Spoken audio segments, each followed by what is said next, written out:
Bonjour et bienvenue à chacun. Ce matin, on a la chance de pouvoir être ensemble. Tout-puissant est son nom, infini est sa grandeur. Devant lui, nous courons, il est le roi.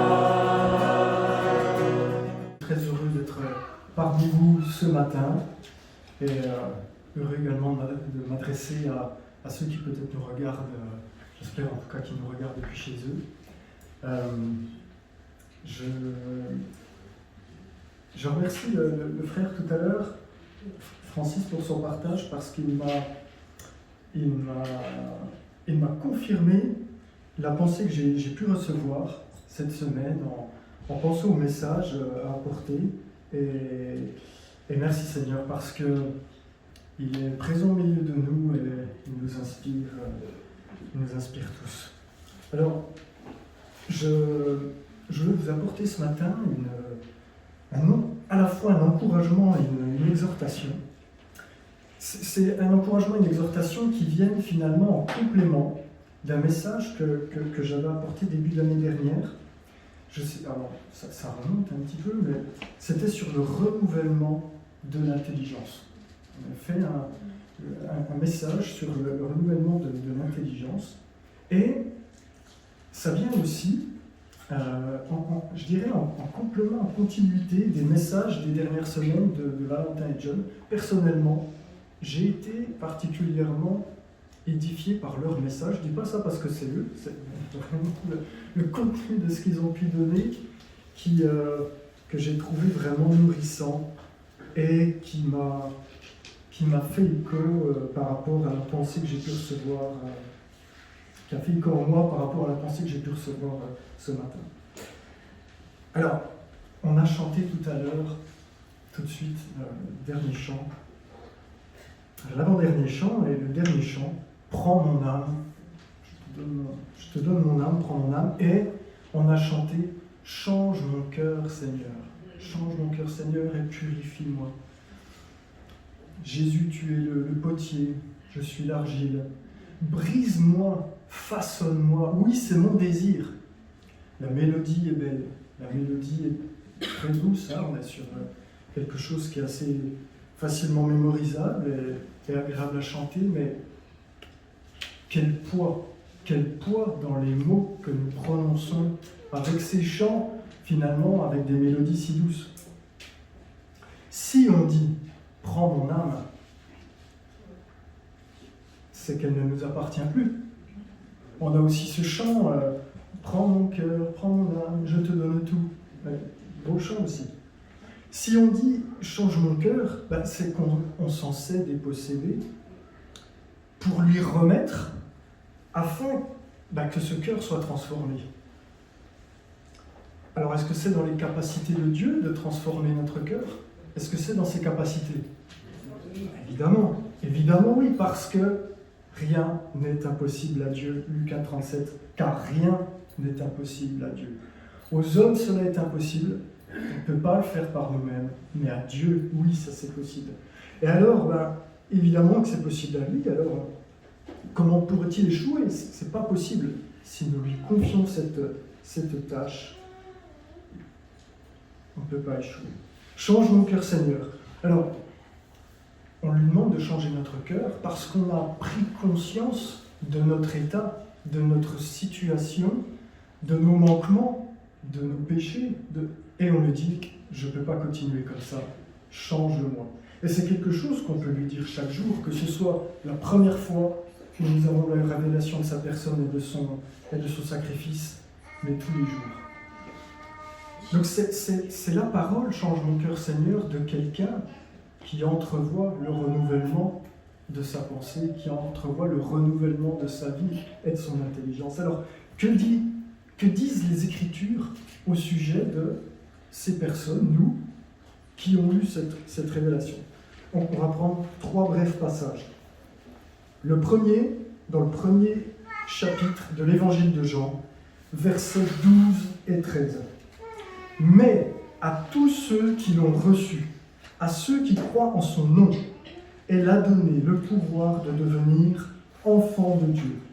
lesquels sont nés non du sang, ni de la volonté de la chair, ni de la volonté de l'homme, mais de Dieu. Un autre passage, dans Romains 3, 24. Merci. C'est tout version Louis II. Et ils sont gratuitement justifiés par sa grâce, par le moyen de la rédemption qui est en Jésus-Christ. Et un dernier, Tite 3, 5.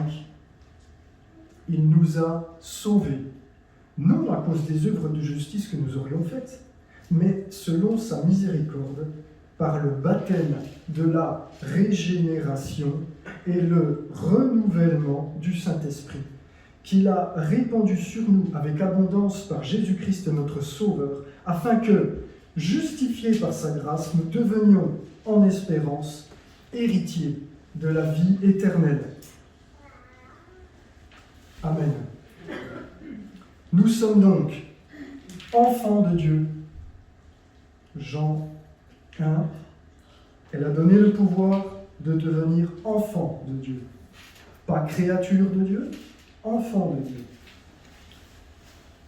Graciés, nous sommes graciés, justifiés au travers du sacrifice de Jésus-Christ. Romains 3, ils sont gratuitement justifiés par sa grâce, par le moyen de la rédemption qui est en Jésus-Christ. Et nous sommes renouvelés dans le Saint-Esprit. Titre 3, par le baptême de la régénération et le renouvellement du Saint-Esprit. Alors, ça conditionne plusieurs choses. Ça conditionne plusieurs choses. Tout d'abord, on réalise que nous sommes acceptés. Nous sommes acceptés par Dieu.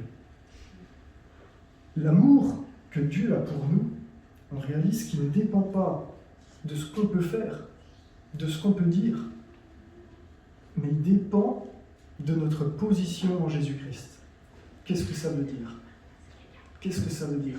Si ça ne dépend pas de ce qu'on fait ou de ce qu'on dit, ça dépend de notre position en Jésus-Christ. C'est-à-dire, est-ce que Jésus-Christ est notre point de mire dans notre esprit ? C'est par son sacrifice que nous pouvons nous présenter en présence du Père. C'est-à-dire qu'il faut accepter cette idée que finalement, Dieu nous aime tels que nous sommes. Parce qu'il y a beaucoup de gens qui croient que Dieu les aimera et les bénira s'ils font ou, à l'inverse, ne font pas certaines choses. Alors c'est vrai d'une certaine manière que Dieu veut qu'on obéisse aux Écritures et à sa volonté, etc. Mais ce n'est pas le point de départ de son amour. C'est pas le point de départ de son amour. Dieu nous accepte sur la base de ce que Jésus a fait pour nous.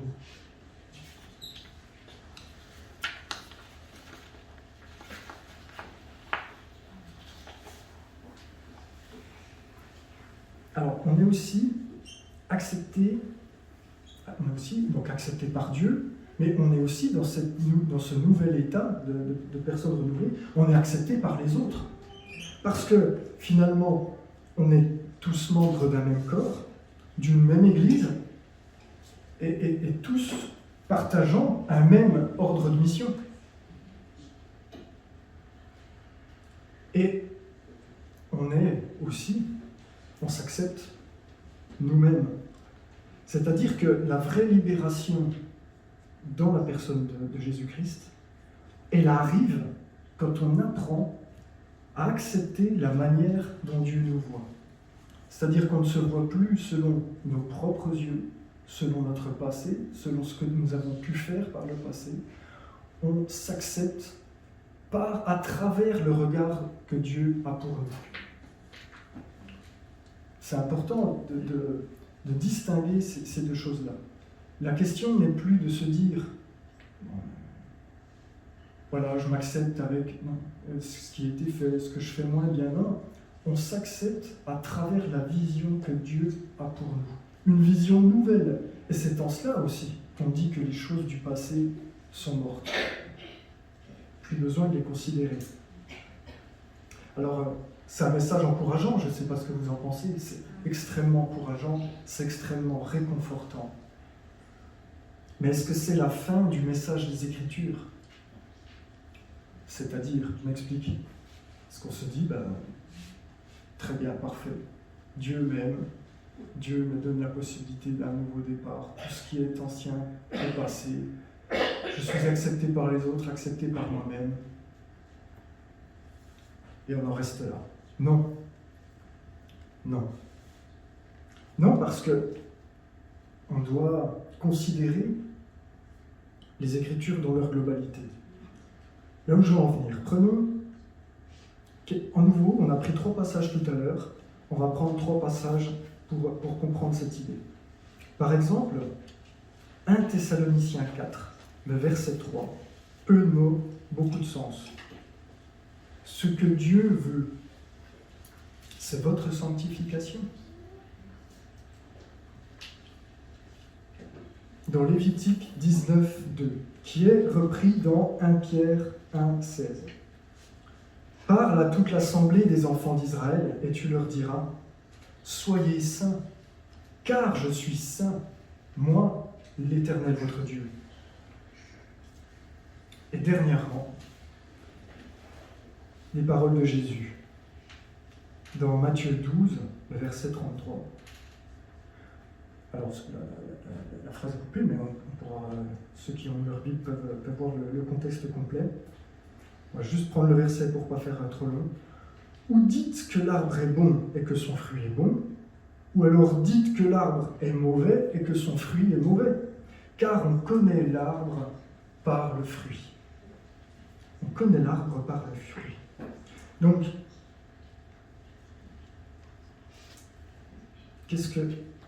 où on veut en venir avec ces passages? Mais finalement, c'est que Dieu nous accepte tel que nous sommes. Il nous a dit, venez, confiez-moi vos fardeaux, je vous apporterai du repos, etc. Mais le voyage ne s'arrête pas là. Nous étions enfermés dans une cellule.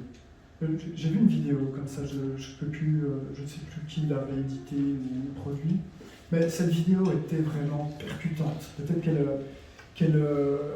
certains l'ont vue et se souviendront, pourront peut-être m'éclairer sur qui l'a faite. On était au fond d'une cellule enchaînée. Et qu'est-ce qu'a fait Jésus-Christ finalement? Il nous a permis, comme on l'a vu juste avant, d'avoir ces chaînes qui soient brisées, ces liens qui soient déliés.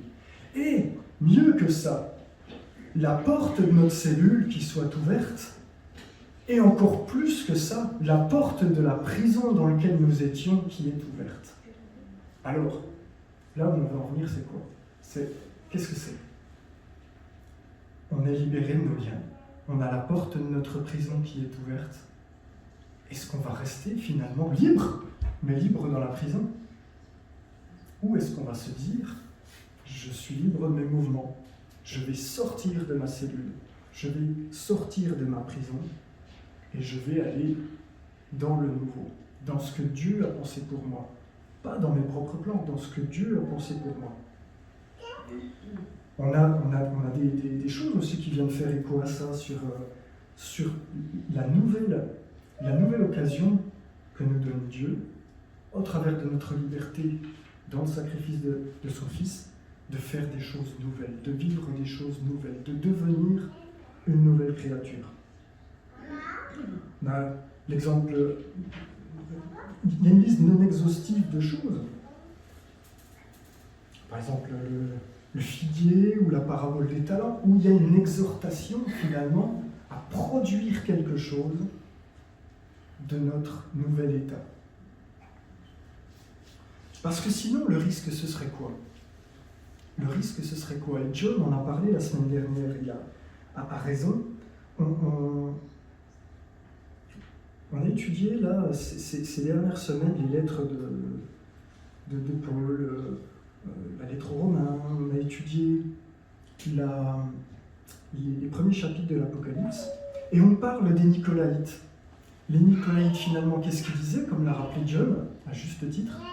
C'est qu'ils disaient, mais finalement, grâce à la grâce que Dieu nous offre, finalement, il n'y a pas de problème. On peut à la fois vivre comme tout le monde vit, vivre dans dans notre ancien état, voilà, et bénéficier de l'amour de Dieu, bénéficier des bénédictions. Non, non, non. L'un et l'autre ne peuvent pas se côtoyer. Donc on pourrait se dire finalement, Dieu m'accepte comme je suis. Donc je m'accepte comme je suis, les autres m'acceptent comme je suis. Et c'est comme ça. Non. Se contenter de l'état initial n'est pas une fin en soi. Se contenter de l'état de départ n'est pas une fin en soi. Ce serait comme être libéré, porte de cellule ouverte, porte de prison ouverte, et rester dans l'état de notre cellule, c'est se dire, c'est là que je vis. Ça ne fonctionne pas. Notre nouvelle identité, nos nouvelles pensées sont révélées par Jésus au travers des Écritures, au travers de sa parole, de ses paroles. Et c'est par l'action du Saint-Esprit qu'on peut maintenant marcher en nouveauté de vie. Et ce n'est qu'avec l'aide de Dieu. Lorsqu'on vit vraiment cette nouvelle identité et qu'on ne se focalise plus sur ce que font les autres, nos regards sont désormais fixés non pas sur nous-mêmes, à se dire je suis comme ça, point, tant pis. Souvent on entend des gens dire bon maintenant je me préoccupais de ce que disaient les autres, maintenant je m'en préoccupe plus, je fais ce que je fais, point. Les gens s'en accommodent. Le point de mire, ce n'est pas nous-mêmes, le point de mire, c'est Dieu et son Fils. Notre objectif n'est plus de plaire au monde, mais d'accomplir ce que Dieu nous demande. Pas de se dire, je ne veux plus plaire aux autres, je fais ce que je fais, point. Non, vous avez compris l'idée. On n'est plus emprisonné par le poids de la comparaison, des contraintes, et on peut être transformé, là, réellement. Un exemple parlant, l'apôtre Paul. Endurci, violent. Je vous recommande un message de Jean-Marie Ribet. Vous pouvez le trouver sur Internet sur l'apôtre Paul et le sacrifice d'Étienne. Je vous recommande ça. C'est une parenthèse. Est-ce que Paul est resté au stade de la révélation qu'il a pu avoir, en restant lui-même, c'est-à-dire un pharisien instruit, avec un tempérament, comme on dit couramment, un tempérament un peu punchy, il était en restant lui-même, et puis meurtrier repenti au milieu des frères. Est-ce qu'il s'est préoccupé du qu'en dira-t-on, finalement, en se disant, tiens, tu te souviens de lui, non? Il ne s'est pas occupé une seule seconde du qu'en dira-t-on. Pourquoi? Parce que la révélation qu'il a eue de la personne de Jésus-Christ et de son action à la croix était son objectif, son point de mire. Et ne gardant que ses yeux sur ce point de mire, tout ce qui s'est produit ensuite autour de lui, tout ce qui pouvait être dit autour de lui n'avait plus aucune importance parce que son point de mire n'était plus lui-même à se dire écoutez, les frères, je sais, j'étais endurci, je suis un meurtrier repenti, mais vous me prenez comme je suis. Non. Il n'était pas focalisé sur lui-même, il était focalisé sur la personne de Jésus-Christ. Est-ce que tu es transformé? Finalement, est-ce que je suis transformé? Parce que lorsqu'on est heureux dans notre vie, lorsqu'on est ressourcé et lorsqu'on a le regard tourné vers Jésus-Christ, on est source de bénédiction, on est débordant. Mais par contre, lorsque finalement il y a quelque chose qui n'est pas transformé, qui n'est pas encore, je dirais, qui est encore en travail, ou alors quelqu'un tout simplement qui n'a pas eu la révélation, mais on est malheureux, on est frustré, on peut être triste, on peut être irritable, on cherche à diriger la vie des autres.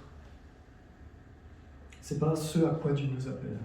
Dieu nous appelle à être des lumières pour ce monde, à être des instruments entre ses mains pour qu'il puisse libérer des vies, être un témoignage vivant de son action, un spécimen, un échantillon, on peut le dire. C'est pas très spirituel comme image, mais en tout cas, plus terre à terre, on ne peut pas trouver. Quand quelqu'un vient vous montrer quelque chose, on va prendre, un artiste. Un artiste, quand il vient quelque part, Il ne dit pas « Bonjour, je suis artiste, je fais de grandes choses ». Non, il vient avec ce qu'on appelle un book. Dans le langage numérique, aujourd'hui, les artistes font des portfolios. C'est un book en ligne sur le web. Ben oui, parce que dire qu'on sait faire quelque chose, c'est bien, mais le montrer, c'est encore mieux. Et c'est ce que Dieu veut faire au travers de nous. C'est-à-dire que Dieu dit « Je peux transformer ta vie ». Dieu dit « Je peux faire toutes choses nouvelles ». Et il veut le montrer au travers de nous tous. Il veut en faire la démonstration au travers de nous tous. Et cette transformation, elle va impacter, elle va impacter notre manière de penser, notre manière de nous comporter.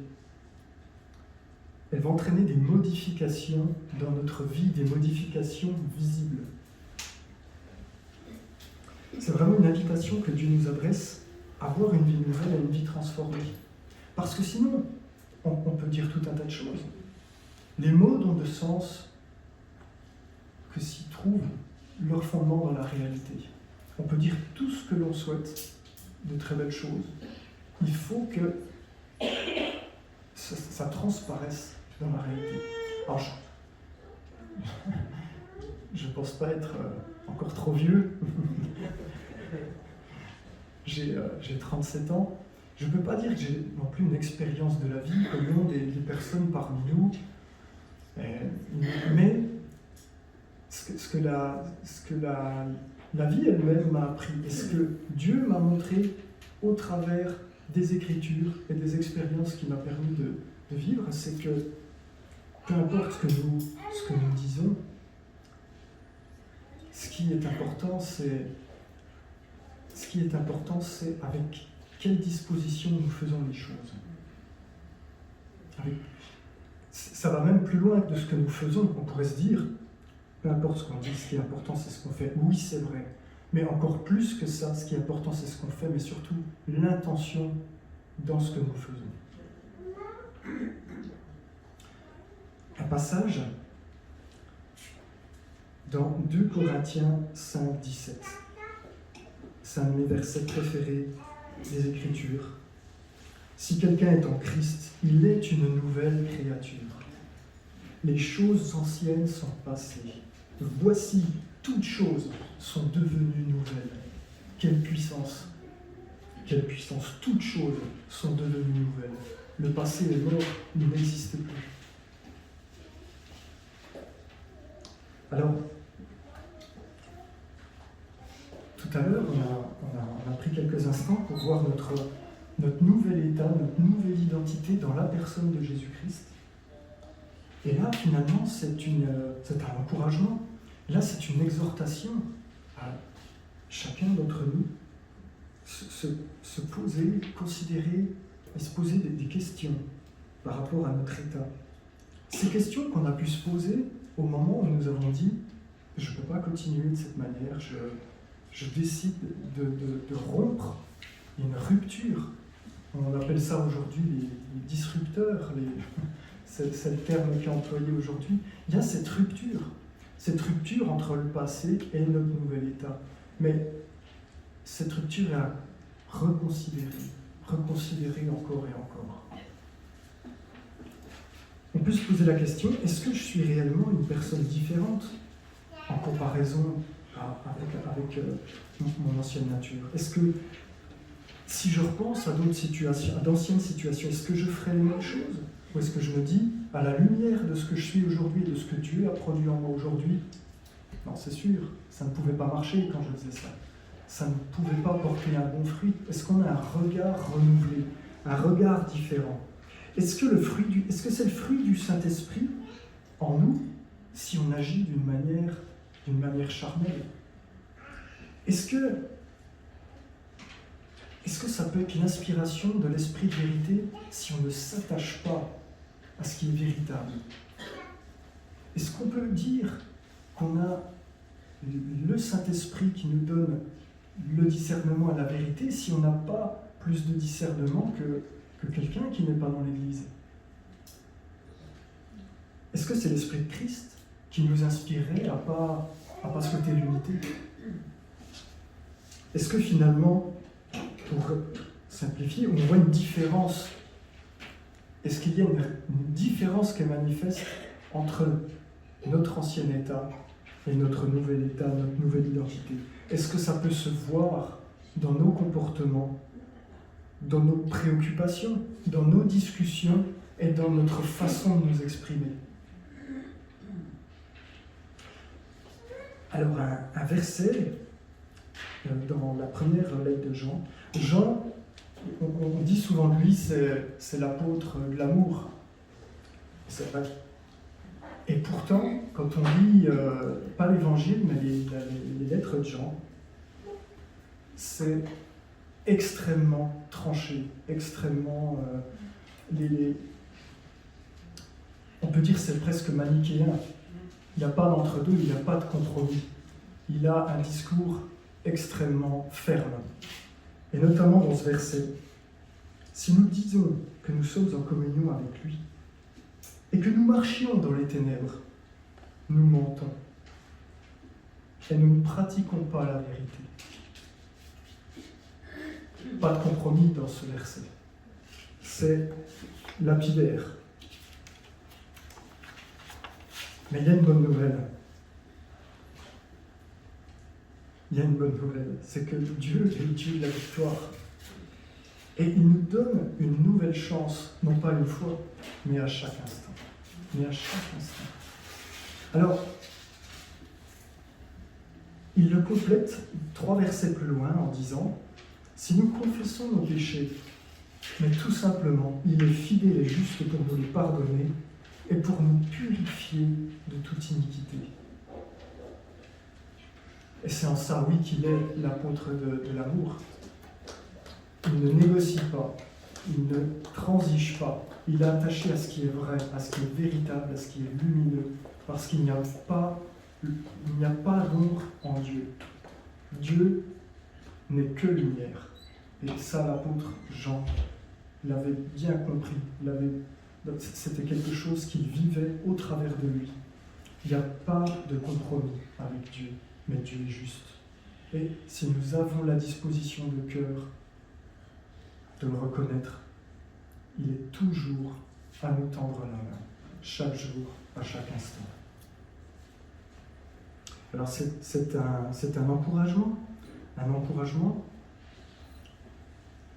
tout comme dans c'est le premier épître aux Thessaloniciens, je crois, Paul dit « Nous vous encourageons, frères et sœurs, à progresser encore. » C'est-à-dire qu'au travers des Écritures, il y a quelque chose qui est manifeste, c'est bien, je t'aime, mais on progresse encore, on avance encore. Et se dire, c'est magnifique ce que Dieu fait au travers de son Église, au travers de son corps. C'est que tout comme lui, je lisais hier soir une histoire de la Bible pour enfants, c'était sur le fait de pardonner, non pas 3 fois, ni 7 fois, mais 70 fois, 7 fois. On nous donne cette possibilité-là, tout comme Dieu à chaque instant nous dit, c'est pas grave, je te pardonne, on repart sur de bonnes bases, parce que ton cœur est bien disposé. Ton cœur est bien disposé. Eh bien, on peut se dire, mais c'est ce qui m'est offert. Je suis en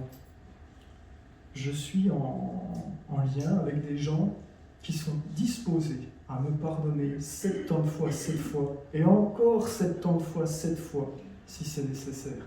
Mais ma responsabilité, plus on a un droit, entre guillemets, qui est énorme, plus on a une responsabilité qui va avec, qui est énorme. Et si on a effectivement, par ce principe du royaume de pardonner, de pardonner, de pardonner, on a ce droit d'être pardonné et encore pardonné. On a ce devoir de se dire, je ne peux pas m'arrêter là à me dire, je suis comme je suis, les autres n'ont qu'à pardonner. On a cette responsabilité aussi d'avoir une disposition de cœur à se dire, on me pardonne, mais je veux changer. On me pardonne, mais je veux être différent. On me pardonne, mais ma responsabilité, c'est de faire mieux. Voilà l'encouragement que je voulais vous apporter. Et je vous propose qu'on prie pour... Il y a ce verset de Philippiens qui dit « C'est Dieu qui crée en nous le vouloir et le faire » pour son projet bienveillant. Et j'ai vu une traduction cette semaine qui dit « pour son projet plein d'amour ». Et bien que Dieu nous garde ce cœur disposé à la remise en question, ce cœur disposé à pardonner les autres, mais qui incombe aussi de se dire « est-ce que je fais de mon mieux ?